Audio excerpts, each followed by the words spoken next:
Channel versus programmatic. Where are you doubling down as far as a shop goes? So I think there's a couple of things. I'd like to just challenge briefly your definition thing that we started with at the beginning. It was an English writer called C.P. Snow in the 1950s, I think, who said, television, he said, half Latin, half Greek, nothing good will come of it. As a word, and I think he was right. As a business, we follow the distribution of inventory and we follow the behavior of consumers. And so what our goal is to find, if you like, the efficient frontier of each of those things. And as the inventory that is most demanded by the end user and by the advertiser changes in the way that it's reaches the consumer and the way that it's bought and sold, our goal is to be just ahead of that curve. And so I don't really think about it as doubling down in any particular area. I think that WPP and GroupM, going back to 2007 when we bought 24/7 Real Media, and then launched Xaxis, which is now operating in nearly 30 markets around the world, sort of demonstrated our commitment to that area. And I think our approach to it has always been that we wanted to create a significant population of technologists in the media services industry, and that acquisition and the subsequent hires have done that.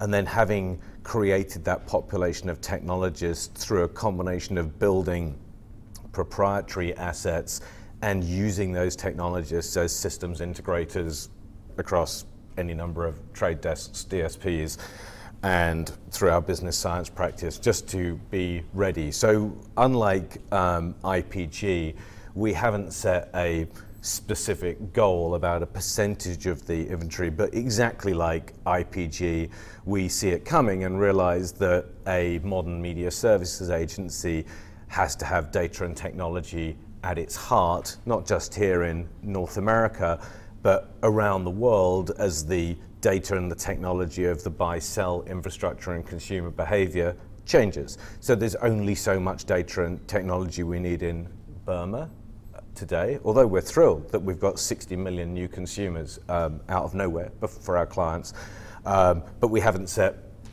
a date, a time, and a percentage. But when we talk about the channel mix or the marketing mix, it's a multivariate equation, right? So when you look at the weighted sort of coefficients, is it time, is it attention in this world of multitasking?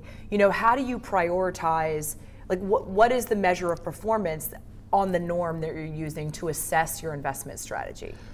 So it depends enormously as to whether we're looking at long-term marketing effect or short-term marketing effect. There's an awful lot of things that have happened in technology in particular that have moved the focus in marketing to short-term marketing effect, and it goes back, decades really. That when we were having a conversation only yesterday, a couple of us, about when scanner data was first available in retail.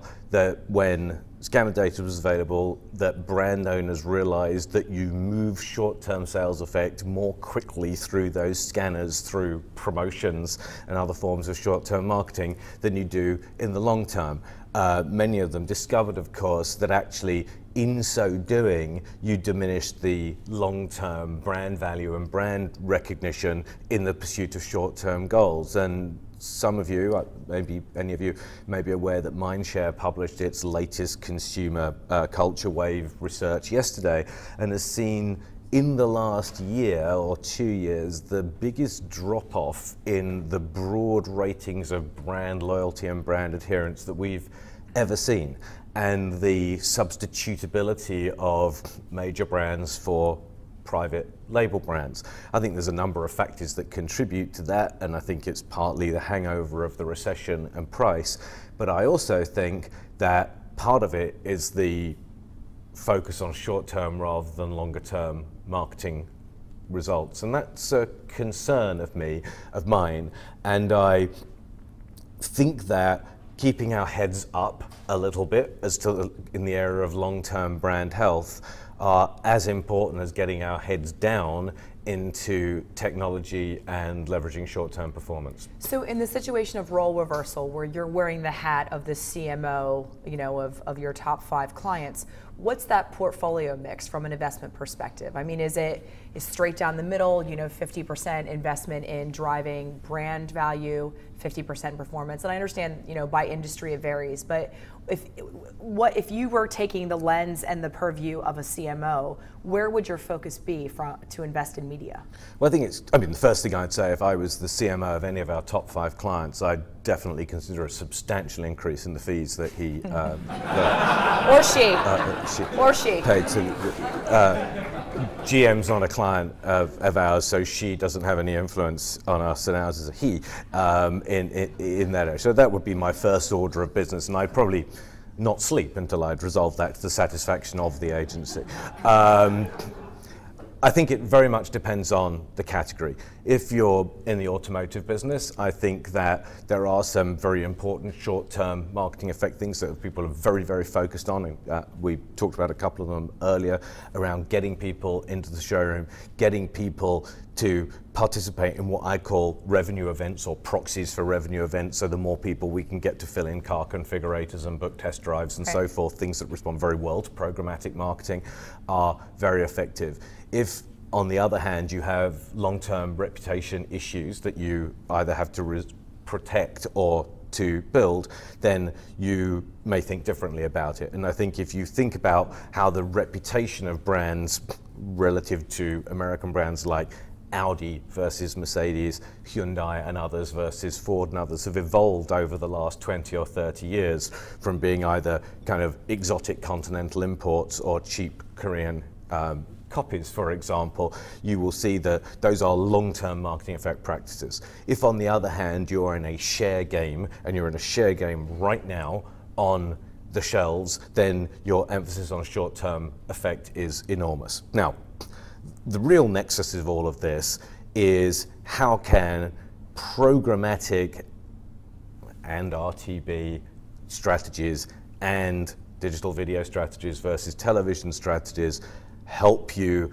achieve long-term marketing effect as well as short-term marketing effect. And I think that we're now getting to a stage, because after all, the big subject at hand is the real value of these things to brands and brand building, where we're now, if there is a tipping point, and by the way, I do love the expression that we've reached the tipping point of the hockey stick. I've never heard those conjoined in quite that way before. I said end. It was end. Okay, but I'm only going to attribute it in the way I just said it, Ashley. As you do. Yeah. Well, the trouble is, if you're going to tweet it, you have to take out some of these extraneous words.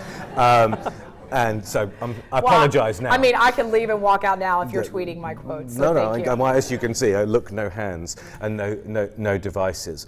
And I think we're now at an exciting time. I think that we have got to a stage where everyone in the value chain, from the agency to the advertiser to the media owner to the consumer, has realized that the tablet in particular has become a transformative device in people's lives. Everyone knows that the way those devices work and the networks they connect to allow those things to take on the same quality for the highest quality video as straightforward web video. And I think that the deep use of tablets, both as a first screen and as a second screen, which is a kind of funny expression anyway, are going to be the biggest drivers of a programmatic push for video. So, Rob, in the construct, we're talking a lot about, I mean, we're focusing primarily right now on paid media, but where does earned media come into the equation? Because that is much more, conversational media is much more real time, right? And there's a lot less predictive controls on that, but there, you know, it's table stakes for a brand today in both performance and in brand value. So where does that fit into the equation, and where does that fit into programmatic as our future? Well, I mean, I'm rather fond of saying that in earned media you get what you pay for, mostly. And I think that Facebook has been dealing with that issue of the apparently non-existent free lunch after all for the last few months, and there's been some blowback about what happens, the algorithmic tweaks that that make the platform less organic than some people had expected it to do. I think that's kind of an important note. I think that when you look at YouTube charts about the most viewed brand videos, you have to absolutely qualify your perspective on those by trying to interpret the formula that tells you how much of how many of those views were paid for rather than organic. And I think it's intriguing to me that the organic dividend on paid media is still dominated by the creativity of the asset more than it's dominated by any seeding tactic that goes with it, although clearly doing that well is extremely important. I think the other aspect you were speaking to was the construct of newsrooming and so forth in agencies and in clients. I think that it's certainly becoming increasingly popular. I think the organizational challenge on both sides is not all brands need a 24-hour newsroom all of the time. I think that in Mindshare in particular, but in our other agencies as well, we are